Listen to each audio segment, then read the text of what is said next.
अस्सलाम वालेकुम दोस्तों। उम्मीद है कि आप सब बहुत अच्छे होंगे और अपने क्विज़ की तैयारी बेहतरीन तरीके से कर रहे होंगे। मेरे एक सब्सक्राइबर कीन लर्नर ने मुझे एडवाइस किया कि मैं अपनी प्रेजेंटेशन को अच्छा करूं क्विज़ वाली वीडियो में, और इसको ज़रा स्पीडी करूं तो होमवर्क पहले से कर लूं। तो इसलिए मैंने कुछ वर्क किया है और उम्मीद है कि आप लोग भी मुझे सब्सक्राइब और लाइक करेंगे और अच्छे अच्छे एडवाइसेस देंगे so that I can improve. तो जो मेरी पहली वाली वीडियो थी जिसमें मैंने एमसीक्यूज़ को सॉल्व करने का तरीका बताया था, जिसमें हम साइंटिफिकली प्रूवन मेथड से एमसीक्यूज़ को सॉल्व करते हैं, उसका लिंक मैं ऊपर दे रहा हूँ। अगर आपने वो वीडियो अभी तक नहीं देखी, वो बहुत काम की वीडियो है, उसको ज़रूर देखिए। अब अपने चलते हैं क्विज़ की तरफ। How can we declare variable whose value can not be changed. अच्छा, सबसे पहली बात तो ये कि अगर आपको कोई क्वेश्चन अच्छे से आता है तो आप डायरेक्टली भी उसका आंसर दे सकते हैं। ये वाली जो ट्रिक्स हमने बताई थी वो जब थी कि जब आपको कोई कन्फ्यूजन हो तो आप ये डायरेक्टली भी कर सकते हैं, लेकिन मैं आपको इसलिए ये बता रहा हूँ ताकि आपकी प्रैक्टिस हो जाए कि हर सवाल में, हर क्वेश्चन के अंदर आप ये स्ट्रेटजी यूज़ करें। तो इसमें देखें, सबसे पहली बात तो ये कि इस तरह के जो कुछ क्वेश्चन ऐसे थे एग्जाम के अंदर, क्विज के अंदर, स्टूडेंट्स ने बताया कि जिनके मल्टीपल ट्रू आंसर थे। तो ये वही इसी तरह का एक सवाल मैं आपको सबसे पहले दिखा रहा हूँ ताकि आपकी प्रैक्टिस हो सके। तो इस वाले क्वेश्चन के अंदर भी सबसे पहले जो हम स्ट्रेटेजी लगाएंगे वो होगी look for the wrong answer. तो हम देखते हैं, यहाँ वेरिएबल की बात हो रही है कि जिसकी वैल्यू चेंज नहीं की जा सकती है। तो लेट वैल्यू चेंज की जा सकती है, लेट वैल्यू चेंज की जा सकती है। तो ये दोनों ऑप्शन तो ऐसे हैं जो सही नहीं हो सकते।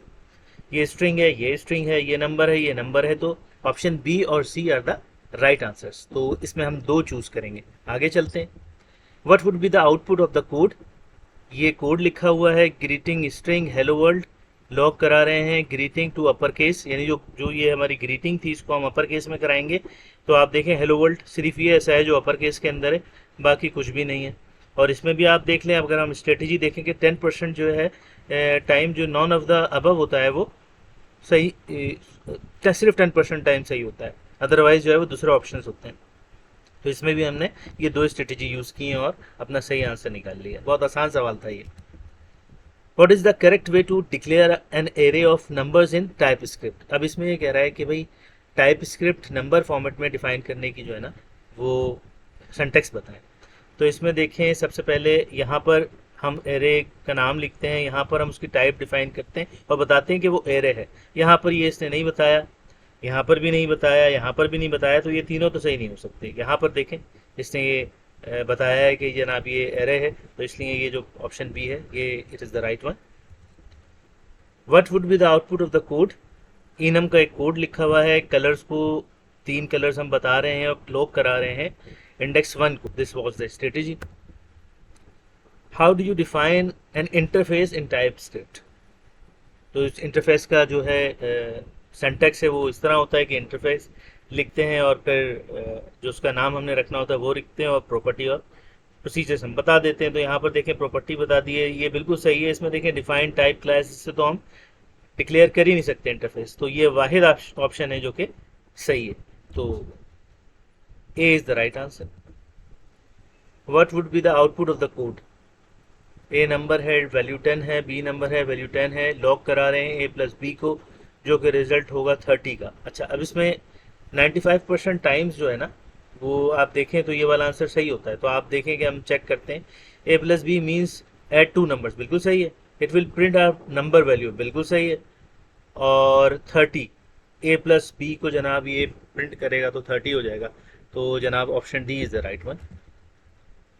What is the correct syntax to define a void function in TypeScript. अच्छा, वॉइड फंक्शन में जनाब फंक्शन का नाम लिखने के बाद जो है ना हम यहाँ पे वॉइड डिफाइन करते हैं।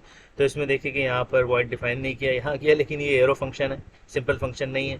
इसी तरह यहाँ पर भी डिफाइन नहीं किया, तो ये भी गलत हो गया, ये भी गलत हो गया, ये भी गलत हो गया। तो बाकी कौन सा बचा, ऑप्शन ए। तो this is the right syntax. असल में होता ये है कि अगर आपको एग्जैक्टली सिंटैक्स याद नहीं है ना, तो ये बहुत आसान, बहुत अच्छी टेक्निक है कि आप वो वाली गलतियां ढूंढें उन सिंटैक्स के अंदर, तो आपको पता लग जाएगा कि ये तीनों तो सही नहीं है सिंटैक्स। तो इसीलिए ये वाला जो टेक्निक है ना, ये सबसे सुपर टेक्निक है। आगे चलते हैं। Which statement is the true about tuple in type script. इसमें भी देखें ये मल्टीपल ट्रूज क्वेश्चन आया था। तो tuples are array of single type, बिल्कुल गलत। Tuples can store multiple values of different types, बिल्कुल सही है।